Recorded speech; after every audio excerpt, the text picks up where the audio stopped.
Hello everyone, welcome back. I hope आप सब लोग की तैयारी ठीक हो गई होगी और पूरा ऑलमोस्ट सिलेबस एक बारी तो सबने रिवाइज़ कर ही लिया होगा। और जितना भी अभी तक पढ़ा है उनको पूरा अच्छे से दोबारा से पूरा रीड कर लीजिए सारा, ठीक है। रिवाइज़ कर लो पूरा प्रॉपरली। जितने भी फॉर्मूला है उनको बार बार रिवाइज़ कर लो आज और कल मतलब कल एग्ज़ाम से पहले, ठीक है। फॉर्मूला जितने भी है पूरे अच्छे से रिवाइज़ करके जाना है और उनको कम से कम कल तक 2 बार पूरा प्रॉपरली रिवाइज़ कर लो। And try not to leave any question, ठीक है। अटेम्प्ट, ठीक है, ऑल द क्वेश्चन, ठीक है। सारे के सारे क्वेश्चन 1 to 38 जितने भी क्वेश्चंस है कोई भी क्वेश्चन छोड़ना नहीं है, ठीक है। मीन्स अगर उस क्वेश्चन का कुछ समझ नहीं आ रहा है तब सिंपली राइट इट्स फार्मूला। जितना भी जो भी उसके रिलेटेड फार्मूला है कम से कम फार्मूला लिख के आना है और छोड़ना बिल्कुल नहीं है, ठीक है। मीन्स कोई क्वेश्चन छोड़ना नहीं है, ये मोस्ट इम्पॉर्टेंट है। क्योंकि कुछ क्वेश्चन कभी कभी क्या होता है गलत हो जाते हैं तो उनके मार्क्स उन्हीं को मिलते हैं जो उसको अटेम्प्ट किया होता है, जिसने वो क्वेश्चन छोड़ा नहीं होता। And also very important, at least right given. कोई भी क्वेश्चन होगा, ठीक है, उसको क्वेश्चन को अच्छे से रीड करना है। सबसे पहले गिवन लिखना है, देन फार्मूला, उसके रिलेटेड कौन सा फार्मूला उसमें लग सकता है। और अगर एग्जैक्टली याद नहीं आ रहा है कौन सा फार्मूला, एटलीस्ट चैप्टर तो मालूम पड़ जाएगा ना कि कौन सा है। उस चैप्टर का ही कोई ना कोई फार्मूला उसमें लिख दो।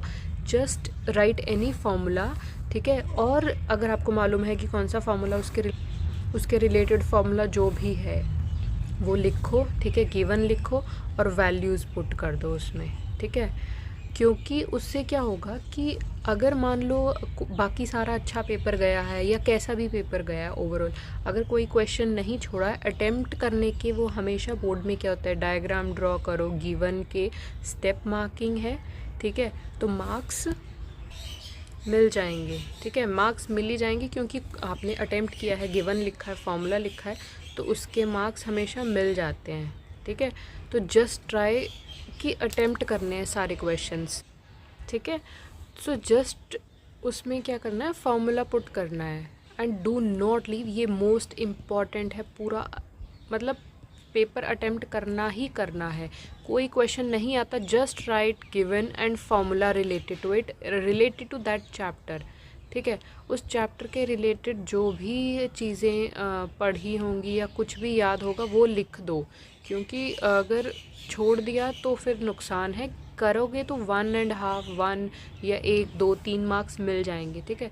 और बिल्कुल भी अभी क्या करना है, अभी फाइनल रिवीजन का टाइम है, ठीक है। बस सिंपली जितना पढ़ लिया उतना काफ़ी है, ठीक है। एनसीईआरटी के सारे एग्जाम्पल्स, सारे फॉर्मूला, सारे क्वेश्चन सॉल्व जहाँ भी आपने पहले कर रखे हैं, नहीं तो कोई भी ऐप वगैरह से वीडियोस बिल्कुल मत देखना। जस्ट ट्राई टू रिकॉल अपने मन से, ठीक है। तो फाइनल रिवीजन में क्या करना है, सिंपल एनसीईआरटी, सारी एग्जाम्पल्स, सारे फॉर्मूले, जितनी भी थ्योरम्स जहाँ भी सॉल्व कर रखे हैं वो सब, और क्वेश्चंस एनसीईआरटी के, ठीक है। ये क्वेश्चंस कौन से करने हैं, एनसीईआरटी के सारे, जहाँ भी आपने सॉल्व कर रखे हैं पूरी एनसीईआरटी वहाँ से, ठीक है। या कोई भी सॉल्व जहाँ भी हो वहाँ पे पूरे ऐप में से किसी से। और अब videos try not to do watch any long videos, ठीक है। सिंपली जिसमें फॉर्मूला हो, थ्योरम हो, वही वाले देखते हैं, ठीक है। मीन्स फॉर्मूला थ्योरम्स के अलावा बाकी देखो मत, बाकी just try to remember and recall अपने मन से, ठीक है। और जितने भी सॉल्व क्वेश्चन हैं उनको बार बार बस और एग्जांपल्स है रीड करते रहो, देखते रहो। और सॉल्व करने के लिए अब बिल्कुल टाइम नहीं है, क्योंकि अगर नया कुछ करोगे तो वैसे ही पैनिक हो जाओगे, जो चीज़ें आती हैं वो भी भूल जाओगे। क्या पता वो जो कुछ चीज़ें नहीं आती वो क्या पता एग्ज़ाम में भी ना आए, ठीक है। और ड्यूरिंग द एग्ज़ाम ऑल्सो, ठीक है। एग्ज़ाम के टाइम पे भी जो पहले चीज़ें आती हैं, ठीक है, उनको सॉल्व कर लो। और जो नहीं आते उनमें कम से कम गिवन एंड फार्मूला लिख के छोड़ दो। उसके बाद जब रिवीजन करोगे लास्ट में पेपर की, उस टाइम पे ट्राई टू सॉल्व देम, ठीक है। क्योंकि तब कॉन्फिडेंस हो जाएगा, जितनी चीज़ें आती है उतना तो ठीक है, जितना अगर नहीं आता है मान लो जो भी, तो उनमें क्या करना है, सिंपली बस उनको ये गिवन एंड फार्मूला लिख देना है, ठीक है। और अगर मान लो ज्योमेट्री का क्वेश्चन है तो थ्योरम अगर प्रूव करने के लिए आ जाती है वो लिख देनी है, नहीं तो ज्योमेट्री में क्या होता है डायग्राम बना दो, ठीक है। डायग्राम बना के उसका गिवन लिखो और टू प्रूव लिखो, जो भी उसमें टू प्रूव करने को बोला है वो लिख दो। और कम से कम अगर ट्रायंगल का है तो ट्रायंगल के इन ट्रायंगल जो भी गिवन होगा उसमें कुछ ना कुछ थ्योरम्स अप्लाई करने की कोशिश करो, ठीक है। और ट्रिग्नोमेट्री का जैसे होता है तो उसमें क्या करोगे, ट्रिग्नोमेट्री में सारे हो ही जाते हैं, वो टेबल अच्छे से लर्न कर लेना। उसमें जो अब दूसरा chapter height and distances trigonometry का सेकंड चैप्टर है, उसमें डायग्राम पूरा अच्छे से ड्रॉ कर दो गिवन लिख के, उसके बाद उसको सॉल्व करना है, ठीक है। और ट्रिग्नोमेट्री की जो एक आइडेंटिटी आती है सॉल्व करने के लिए, उसमें क्या करोगे आइडेंटिटी वाले में कि जितना भी उसमें तीन उसकी जो छोटी वाली आइडेंटिटीज़ है वो यूज़ करने की कोशिश करो। नहीं हो रही है तो अगर टैन में कुछ गिवन है तो उसको साइन बनाने की कोशिश करो, या फिर वो थ्योरम अप्लाई करने की कोशिश करो। मीन्स उनको भी खाली छोड़ना नहीं है। ट्रिग्नोमेट्री में जितना भी स्टार्टिंग की फर्स्ट 2 एक्सरसाइजेज में दिया हुआ है साइन टैन कॉस किसका ऑपोजिट रेसिप्रोकल होता है, ठीक है, वो सब कुछ ना कुछ उसमें अप्लाई करके आना है उन क्वेश्चंस में, ठीक है। प्रूव करने वाले में भी कुछ ना कुछ गिवन लिख के, ठीक है, try to put formula related to that, ठीक है। जैसे ट्रिग्नोमेट्री में भी हमें वो प्रूव करने वाला 3 मार्क्स में जो क्वेश्चन आता है लास्ट एक्सरसाइज, वो किसी को अगर डिफ़िकल्ट लग रही है तो उसमें गिवन लिख दो, ठीक है, उसमें फॉर्मूला पुट कर दो और उसमें कुछ ना कुछ अप्लाई कर दो, क्योंकि टोटली ब्लैंक बिल्कुल भी नहीं छोड़ना है, ठीक है। तो बिल्कुल भी पैनिक नहीं करना है, बिल्कुल घबराना नहीं है, जस्ट सिंपल रिवाइज करो अब, ठीक है। एनसीईआरटी एग्जाम्पल्स फॉर्मूले और एनसीईआरटी के सारे क्वेश्चंस एंड थ्योरम्स बस, ठीक है। तो अभी बस कल तक यही कर लो फॉर्मूला। ये एनसीईआरटी वाला पार्ट जो मैंने ये 3-4 चीज़ें बोली हैं, एनसीईआरटी की एग्जाम्पल्स, सारे उसके सॉल्व्ड क्वेश्चंस एनसीईआरटी के, और फॉर्मूला एंड थ्योरम्स, बस ये 3-4 चीज़ों के अलावा बाकी अभी कुछ टाइम नहीं है कि बाकी सब किया जाए, बस इनको करना है। और during the exam also panic नहीं करना है, just relax chill and stay calm during the exam also, ठीक है। तो it is just an exam simply, ठीक है। तो just remember and recall all the things again and again till tomorrow.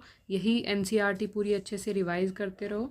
और एग्ज़ाम के वक्त भी बिल्कुल रिलैक्स होकर एग्ज़ाम करना है, बस कुछ छोड़ना नहीं है, ये ध्यान रखना। अगर कोई क्वेश्चन में कुछ डिफ़िकल्टी आ रही है तब भी उसको try to attempt, do not leave that question. मैं ये बार बार इसलिए बोल रही हूँ क्योंकि उसके मार्क्स मिल जाते हैं अटेम्प्ट करने के, गिवन और फॉर्मूला लिखने के उतने मार्क्स तो मिल ही जाएंगे ना, ठीक है। कम्प्लीटली ब्लैंक छोड़ने से अच्छा है वहाँ पे लिख दो कुछ ना कुछ। एंड ऑल्सो कि पहले सिर्फ वही करना है जितना आता है, ठीक है। जो चीज़ें नहीं आती या थोड़ा कम आता है तो उनको जस्ट लीव दोज क्वेश्चंस, ठीक है। बाद के लिए जब सेकेंड टाइम उसको रिवाइज करोगे एग्ज़ाम को, and try to finish it like 30 minutes और 15 मिनट्स बिफोर, ताकि जो बीच में थोड़ा बहुत छोड़ा है उसमें बाद में गिवन और फॉर्मूला वगैरह लिखने के लिए टाइम मिल सके, ठीक है।